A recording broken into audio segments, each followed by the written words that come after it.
누가복음 17장 실족해 하는 것이라는 제목으로 말씀 전하겠습니다. 1절에 보면 예수님이 제자들에게 이르시되 실족해 하는 것이 없을 수는 없으나 있게 하는 자에게는 화라고 전해주고 있습니다. 실족해 한다 원어로 함정 올무입니다. 목적이 있죠. 바로 사냥입니다. 새나 짐승을 잡고자 합니다. 그래서 땅을 파고 나뭇잎으로 덮습니다. 위장합니다. 그리고 기다리죠. 상대는 몰라서 어느새 잡히게 됩니다. 문제는 빠져나갈 수가 없습니다. 꼼짝 못하죠.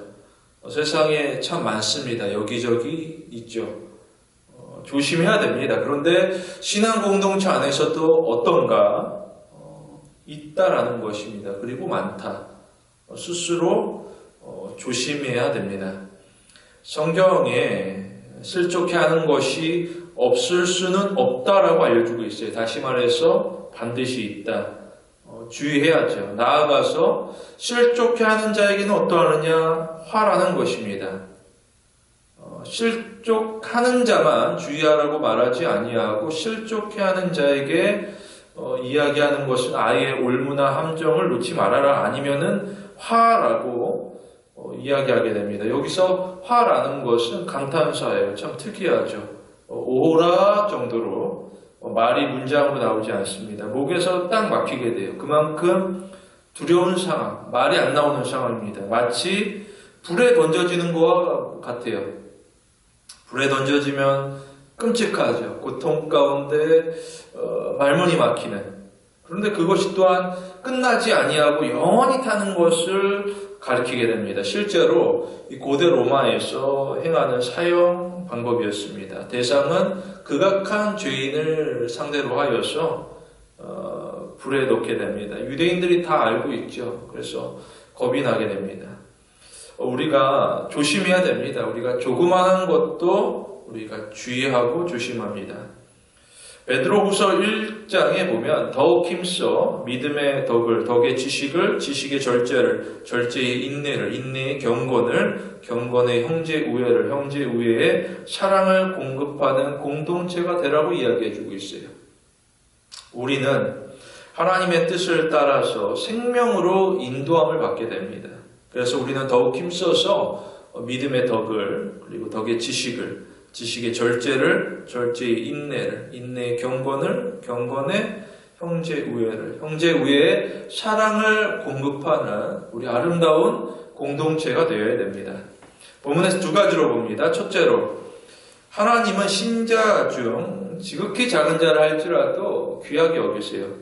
2절에 보면 그가 이 작은 자 중에 하나를 실족해 할진대 차라리 연자 맷돌을 그 목에 메이우고 바다에 던지우는 것이 낫다라고 전해주고 있어요. 이 작은 자라고 표현하게 됩니다. 예수님을 따르는 사람들이 많이 있죠. 그 중에서도 작습니다.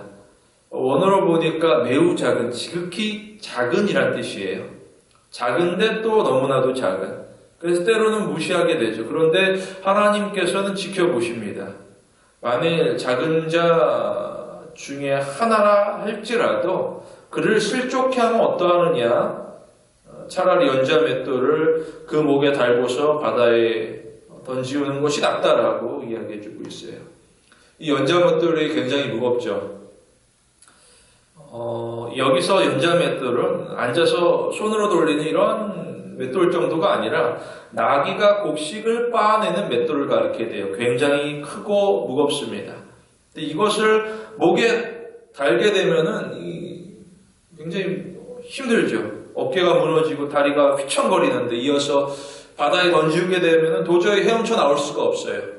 그 깊은 바다까지 내려가게 됩니다. 아무리 내가 노력해도 허우적거려도 도저히 안 된다. 끝내는 숨이 끊기게 되어지게 되는. 그리고 이것 또한 로마 형벌 중에 있었더라고요. 만일 부모를 죽인다 그러면은 이 연자 맷돌처럼 큰 돌을 목에 메어서 바다에 빠뜨리게 됩니다. 굉장히 무거운 형벌에 해당되어지게 돼요. 그러니 신앙 공동체 안에서 아무리 작은 자라 할지라도 무시할 수가 없어요. 관심을 가져야 됩니다. 보다 구체적으로 이 실족이라는 것이 무엇을 말하는가? 3절을 보시게 되면 3절에 너희는 스스로 조심하라. 만일 너희 형제가 죄를 범하거든 경계하고 회개하거든 용서하라라고 전해주고 있어요. 그 시작이 스스로 조심하라.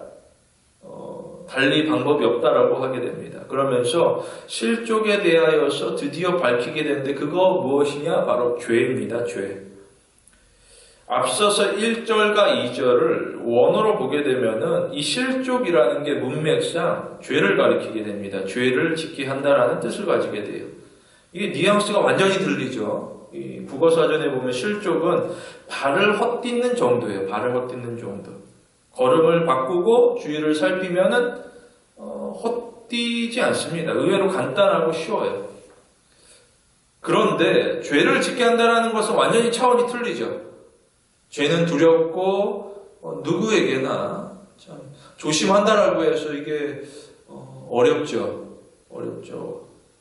그리고 또한 죄는 징계와 이어지게 됩니다. 그러니 1절에 화라고 알리게 되고 2절에 연자맷돌을 그 목에 메우고 바다에 던지는 게 낫다라고 알려주게 됩니다. 징계.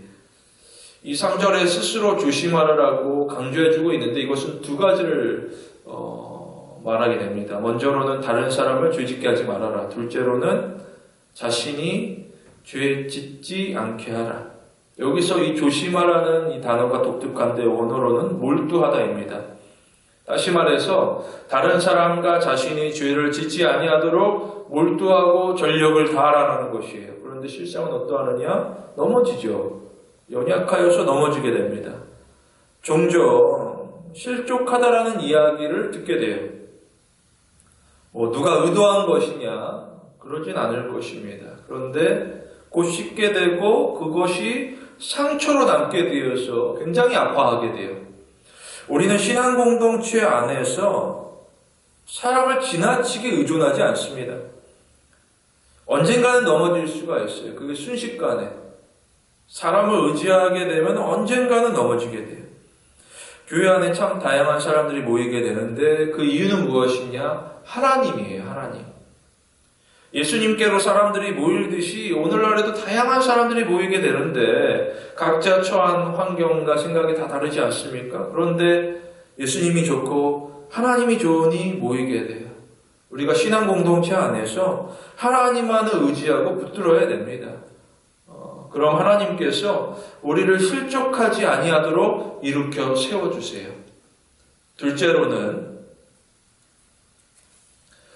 하나님께서는 신자의 중심을 살피고 판단하십니다.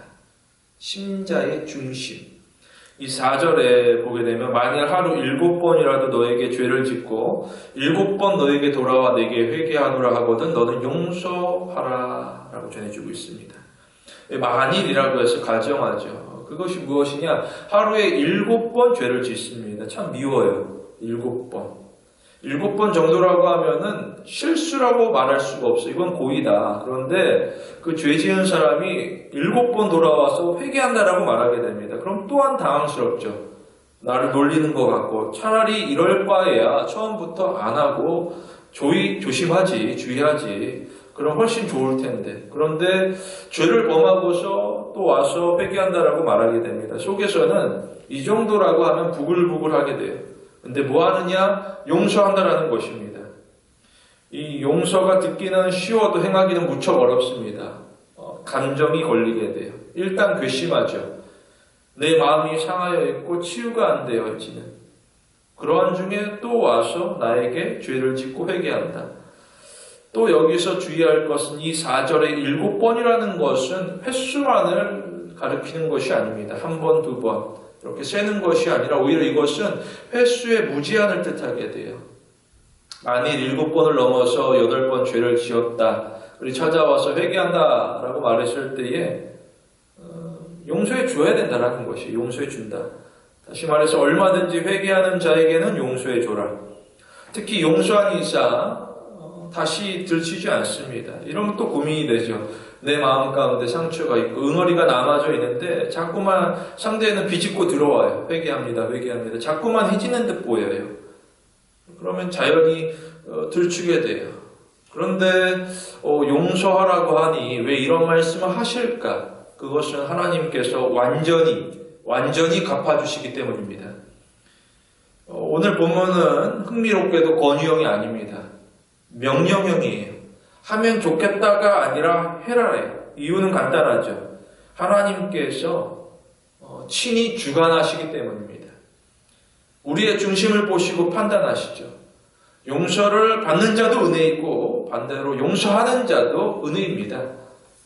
은혜 아래 거했을 때에 이 모든 것이 다 가능해요. 쉽게 말해서 하나님과 함께하는 중에 그 은혜 아래서 이 모든 일들을 감당할 수가 있습니다. 구약의 욥이 그렇죠. 욥의 친구들이 얼마나 맹렬히 비난하는지 참 억울하죠. 그런데 욥이 용서하게 됩니다. 왜 그러하느냐? 이미 하나님께서 함께 하시고 그 모든 것을 듣고 계시고 특히 중심을 보시게 됩니다. 욥이 용서하는 것은 하나님을 바라보면서 그리고 하나님께서도 그 중심을 지켜보시고 나중에 이르러서는 욥이 크게 축복받게 되는데 그가 진정한 의인이라는 것을 분명하게 나타내고 있어요. 우리도 하나님이 함께 하십니다. 하나님께서는 우리의 중심을 보세요. 그리고 하나님과 소통하는 중에 진실된 마음 가운데 축복하세요. 우리 모두 하나님과 마음이 통하는 성도가 되길 원합니다. 하나님과 마음이 통하는 자녀는 하나님의 말씀대로 살아요. 그것이 단순히 외형만이 아니라 내면, 온 마음을 다해서 진실하게 따르죠. 세상에서는 속일 수 있습니다. 얼마든지 이렇게 하는 척 할 수 있어요. 그런데 거룩하신 하나님 앞에서는 속일 수가 없어요. 언제나 우리의 중심을 보시고 판단하시는 하나님이시죠. 우리가 은혜 아래 거하게 됩니다. 은혜 아래에서 우리가 하나님의 인도함을 받게 돼요. 하나님의 마음이 우리를 향하여 우리의 마음도 언제나 하나님을 향하여서 말씀대로 순종해야 됩니다. 우리 모두 은혜 아래 거하면서 순종하는 성도가 되길 원합니다. 말씀을 맺겠습니다. 용서하라라고 이야기해주고 있는데 용서하는 게 참 어렵죠. 그런데 반대로 회개하는 건 어떠하느냐? 이 회개하는 것도 굉장히 힘듭니다. 부끄럽죠. 되도록이면은 피하고 싶은 그런데 찾아와서 용서를 구하게 됩니다. 용서하는 것도 어렵지만 용서를 구하는 것도 만만치가 않아요. 쭈뻑거리게 됩니다. 그런데 내가 나와서 회개합니다. 특히 회개라는 것은 손해까지도 각오하게 돼요. 이 제사 중에 속건제라고 있습니다. 이 속건제는 사람에게 범한 죄를 용서받기 위한 제사입니다. 특이한 것은 부지중에 범하여도 용서를 구하게 돼요. 여기서 부지중이라는 것은 나도 모르는 상태예요. 나도 모르는 상황에서 죄를 지었습니다. 그런데 용서를 구하게 돼요. 그럴 때의 절차가 있는데 하나님 앞으로만 나오는 것이 아니라 먼저 피해 입은 상대에게 찾아가서 용서를 구하되 그 피해에게 5분의 1을 배상하게 됩니다. 그리고 나서 하나님께 제사를 드려요. 만일 7번이라고 하면 어떻겠습니까? 그 배상액이 원금을 뛰어넘게 돼요. 7번. 5분의 1, 5분의 1, 5분의 1. 어느새 그 금액을 뛰어넘어서 상당히 부담이 되죠. 그런데 내가 그렇게 하겠다라는 것은 하나님을 사랑하니까, 하나님이 너무 좋으니까 내가 하고 싶다라는 것이에요. 기꺼이 내가 감수하겠다.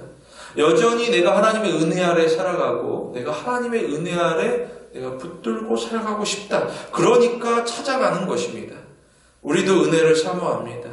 하나님을 떠나게 되면 그것보다도 더 큰 손해가 없어요. 그것보다도 더 큰 손해가 없습니다. 우리가 하나님과 함께 교제합니다. 성도 여러분, 세상 무엇보다도 하나님의 은혜를 영원토록 우리가 사모하는 성도가 되길 원합니다. 기도하시겠습니다. 사랑이 많으신 하나님 아버지, 세상의 그 어떤 것을 쫓아가기보다 하나님을 따라가고 하나님 안에 늘 거하기를 원합니다. 하나님의 은혜를 사모합니다. 감사합니다. 예수님의 이름으로 기도드립니다. 아멘.